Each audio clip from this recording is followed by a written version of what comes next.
What's up, everybody? This is Dr. Nick with LVRG Media again. Welcome to another episode of Path to a Million podcast. I want to mention again that we are doing a live Q&A tomorrow, Saturday the 28th at noon Central, where I'll answer any questions you've got. The only thing I recommend is to watch the videos first, especially these more specific ones on trying to hit a lot of the major questions. But if you want me to give you my thoughts on like what your individual situation is, that'll be a good time for that. So this question, this was a good one. Somebody just emailed me about this.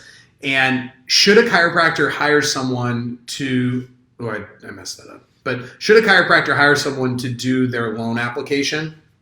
So for this right here, I think that this is going to be a very simple loan application. Normally an SBA loan application process is a bear. You have to hire people, you have to spend thousands of dollars to have somebody basically do it for you because you're busy and you don't have time to do it and you don't really know and it's confusing and blah, blah, blah. This is not gonna be that. I would not spend $1 on any, and I spent $5,000 to have somebody do my application for my building SBA loan. I would not spend $1 on anyone to do this Paycheck protection program. I would not. I think it's going to be a very simple process. You just need to have your documentation, your payroll costs. We've gone over that. There's a video on that you can watch if you want to know exactly what I think you should be getting together. But get your documentation together. Make your appointment with your banker. They don't know anything. Someone just messaged me, said they talked to Wells Fargo about this program and they didn't know anything that was going on. So like, I don't think these bankers know yet. I think they'll probably know by midweek next week because the banks will all, here's the thing, the banks are going to get paid 5% of whatever loan amount you get.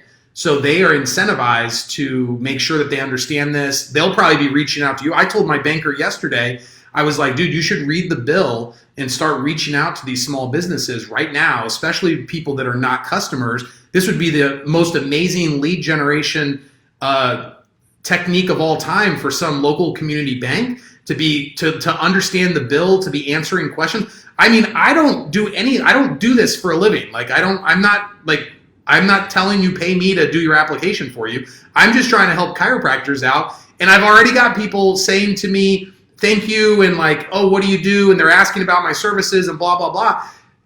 Fine, whatever. But if this is what I did for a living, I mean, I'd be all over this. If I was a commercial banker, I'd be calling every single business in town trying to be a resource for them. This is content marketing. This is a perfect example of content marketing.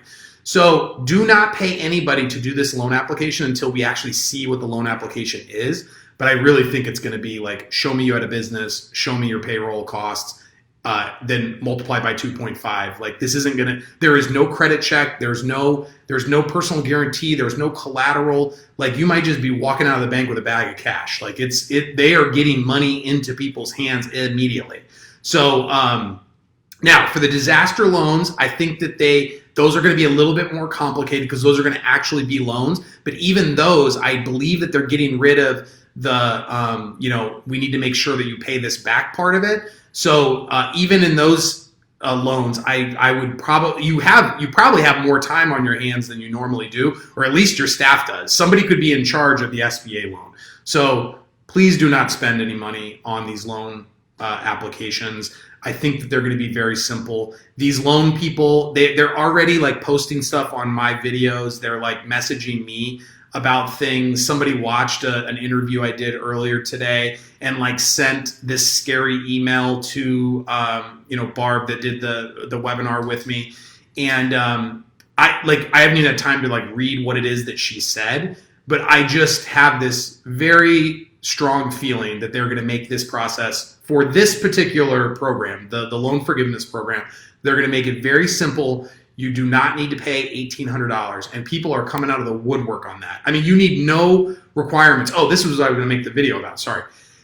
If you do need help, first things first, in the bill, there's a bunch of money going to local community like business resource centers. So they have a business resource center that I used when I first started my business that are free of charge, that they're funded by the SBA, and they try to help educate people. Like in normal times, they just try to educate you on like what you should be doing as a small business.